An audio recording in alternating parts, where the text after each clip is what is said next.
শুয়ারের বাচ্চা আমার সঙ্গে লড়বি? আয় আয় লড়বি, আয় শালা ধূপ ধুলো দিয়ে আয়। তোর বউটারও তোর মুখ দেখতে পারবে না রে শালা।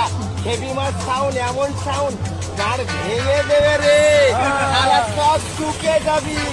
বউ বন্ধক দিয়ে নিয়েছি, একটা বউ দিয়েছি আর দুটো বউ আছে এখনো। সামনে বছর 3 বছর নিয়ে আসবো।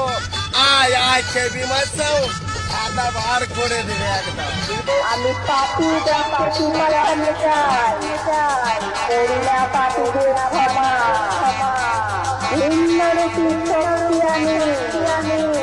আমি সে প্রতিমা